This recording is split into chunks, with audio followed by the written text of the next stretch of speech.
Cockroach जनता party का protest, Sonam Wangchuck जी का hunger strike और गवर्नमेंट का रिएक्शन, क्या होना चाहिए था और क्या हुआ। बहुत लोग का मानना है कि स्टूडेंट्स को पढ़ना चाहिए, उनको प्रोडक्टिव होना चाहिए और ऐसे प्रोटेस्ट में जाकर अपना कीमती समय बर्बाद नहीं करना चाहिए। मैं उन लोगों को ये बात दोहरा देना चाहती हूँ कि ये बच्चे पढ़ ही तो रहे थे, ये नीट जैसे एग्जाम के लिए, एक नेशनल लेवल एग्जाम के लिए पढ़ रहे थे और कितना मेहनत लगता है, कितना मानसिक तौर पर कितना मजबूत रहना पड़ता है ऐसा एक राष्ट्रीय परिचय का एक परीक्षा के लिए, जब एक इम्तिहान के लिए जब एक बच्चा पढ़ता है, दिन रात मेहनत करके वो एक करियर हासिल करना चाहता है, लेकिन जब बीच में एक पेपर लीक हो जाता है तब उस बच्चे की मानसिकता पर क्या गुजरती होगी, ये शायद वो लोग नहीं समझ पाएंगे। लेकिन ये जो सिस्टम है, ये सिस्टम पर भरोसा अगर हमारे युवा का उतर जाए तब क्या हो सकता है, तब शायद हम एक प्रोडक्टिव न्यू जनरेशन जो कि हमारे भारतवर्ष को आगे लेके जाए, उस न्यू जनरेशन को हम खो सकते हैं।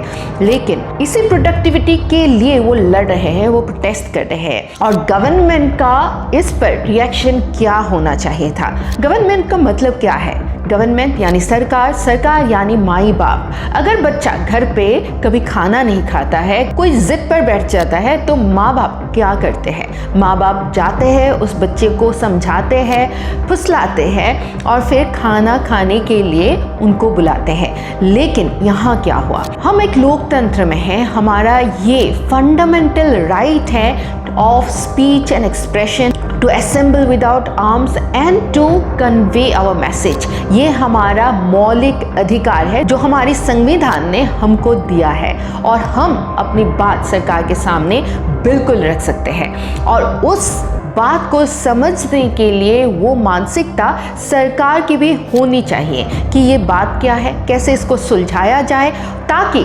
वाइड स्प्रेड अनरेस्ट हम ना देख सके। लेकिन इस डिसीजन को लेने के लिए जेपी नड्डा जी को इन बच्चों के साथ बैठने के लिए इतना लंबा टाइम लग गया और आलोचना पर बैठने के बाद भी कोई कॉन्क्रीट डिसीजन उन्होंने नहीं दिया। और ये जो पार्लियामेंट का मार्च था 20 जुलाई को बच्चों ने तय करने के लिए ठान ली। लेकिन इसके दौरान हमने क्या देखा? हमने देखा कि लाठी चार्ज किया गया, बहुत ही वायलेंट एक सिचुएशन पैदा हो गया। हाँ, वहाँ पे पुलिस वालों के ऊपर भी हमला हुआ और बच्चों के साथ भी उतनी ही बेरहमी से उनको मारा गया, पीटा गया और बहुत लोग हॉस्पिटलाइज्ड हो गए। इस मामले में मुझे ये लगता है कि ये डिप्लोमेसी से पूरा का पूरा जो मामला था सॉल्व हो सकता था। सरकार को एक ही काम करना था कि आलोचना पर बैठे और कुछ कॉन्क्रीट स्टेप्स इन लोगों के लिए और सारे समाज के लिए, हमारे भारतवर्ष के लिए एक निकाला जाए ताकि बच्चों का इस सिस्टम पर भरोसा ना टूटे। लेकिन वही ना करके बाकी सारे मीडियम्स को यूज़ करके इस प्रोटेस्ट के ऊपर जो कार्रवाई हुई, ये शायद भारतवर्ष का एक काला अध्याय है।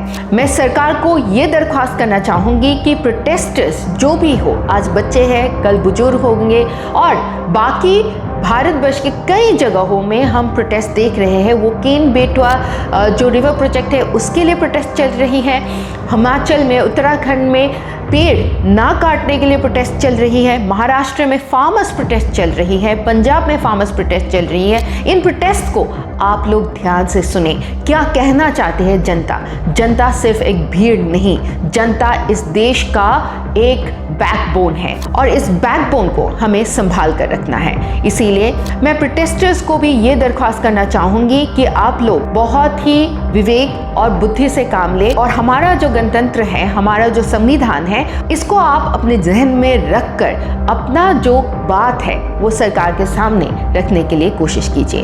धन्यवाद।